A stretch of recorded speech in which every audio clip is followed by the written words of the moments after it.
सोचो, एक रानी जिसे अपने प्रेम के लिए सजा दी गई, और वो सजा मौत नहीं थी, बल्कि उसे जिंदा ही दीवार के अंदर चुनवा दिया गया। 7 दिन तक वो जिंदा थी, उसकी चीखें, उसका दर्द। लेकिन राज दरबार में एक भी इंसान ने दरवाजा नहीं खटखटाया। क्या यह कहानी सिर्फ एक लोक कथा है, या इसके पीछे छुपा है इतिहास का एक सच्चा और भयानक सच?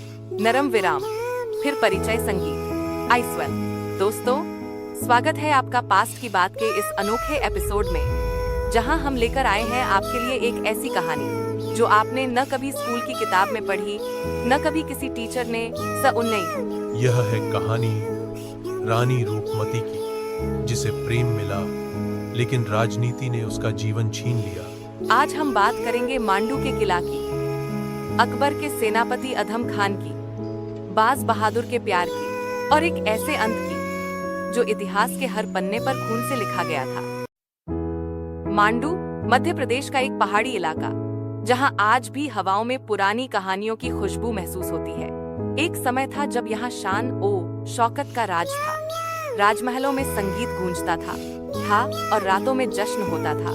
इसी शहर में जन्म हुआ एक सुंदर और संवेदनशील लड़की का, जिसका नाम था रूपमती। कहते हैं उसके रूप में इतना तेज था कि जब वह मांडवगढ़ के वह बैठती थी तो नदी का पानी भी उसकी छवि से चमक उठता था। रूपमती सिर्फ सुंदर नहीं थी, बल्कि उसके गीत सुनकर पक्षी भी रुक जाते थे। एक दिन बाज बहादुर, मालवा का सुल्तान, शहर बाहर शिकार के लिए गया और वहीं उसकी नजर रूपमती पर पड़ी। पहली नजर में मोहब्बत, सुल्तान उसके संगीत में खो गया। प्यार हुआ, शादी की बात चली, लेकिन रूपमती ने एक शर्त राखी। मैं तभी मांडू आऊंगी जब मैं अपनी नर्मदा माता का दर्शन हर दिन कर सकूं। बाज बहादुर ने उसके लिए एक महल बनवा दिया, रेवा कुंड महल, जहां से रानी हर दिन नर्मदा जी को देख सके। लेकिन जैसे ही कहानी प्यार की बुलंदियों तक पहुंची, दिल्ली का एक अंधेरा बादल मांडू की तरफ बढ़ने लगा। रूपमती और बाज बहादुर का रिश्ता सिर्फ एक युवराज और एक लोक गायिका का नहीं था। यह था 2 दिलों का मिलन, जिसमें न जात थी न धर्म, सिर्फ संगीत था। बाज बहादुर, मालवा का अंतिम सुल्तान, अपने समय एक अनोखा शासक था। उसके राज में जंगों से ज्यादा गीत होते थे, तलवार से ज्यादा सितार बजता था। रूपमती के साथ उसका प्यार मांडू की हर गली में कहानी बन गया। लोग कहते हैं जब रात को महल में संगीत होता था तो पूरा मांडू जागता था। बाज बहादुर ने अपना सारा ध्यान राजनीति से हटाकर रूपमती और संगीत में लगा दिया। लेकिन दिल्ली का ताज एक ऐसे समय पे था जहां अकबर पूरे भारत को एक कर रहा था, और उसी समय दिल्ली के दरबार में एक नाम छुपके से उठा। अधम खान, अकबर का सेनापति, जिसे मांडू की सुंदरता और उस रानी के रूप के किस्से सुनाए दिए गए। अधम खान का मन वासना से भरा था। उसने फैसला किया मालवा पर चढ़ाई का। बाज बहादुर तो संगीत में उलझा था। उसे क्या खबर थी कि दिल्ली की सेना उसकी ओर बढ़ रही है। 1561 का साल, अकबर ने अपने एक सबसे खतरनाक और निर्लज्ज सेनापति अधम खान को मांडू पर चढ़ाई के लिए भेजा था।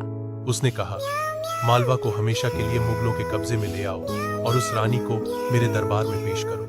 अधम खान ने मांडू की सीमा पार की और एक रात बिना चेतावनी मांडू के किले पर हमला कर दिया। बाज बहादुर तैयार नहीं था। उसकी सेना बिखर गई और खुद बाज बहादुर जंग का मैदान छोड़कर भाग गया। यह था मांडू का पतन।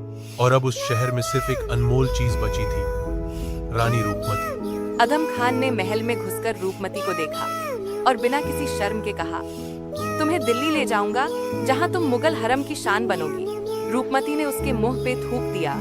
उसने कहा, मैं अपने प्राण दे दूंगी, लेकिन तुम्हारे जैसे वासना की मोर मैं तुम्हारे साथ एक पल भी नहीं बिताऊंगी। और उसी रात रानी ने जहर पिया।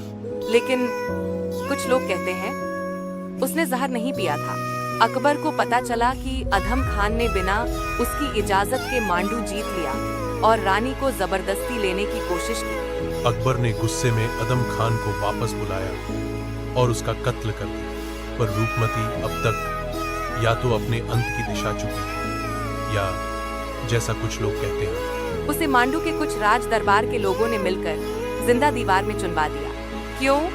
क्योंकि वो जानती थी इतने राज कि अगर वो दिल्ली ले जाई गई तो मुगलों के सामने मालवा की इज्जत मिटती, मैं मिल जाती। मांडू के एक पुराने संत के अनुसार रानी को जहर नहीं दिया गया था।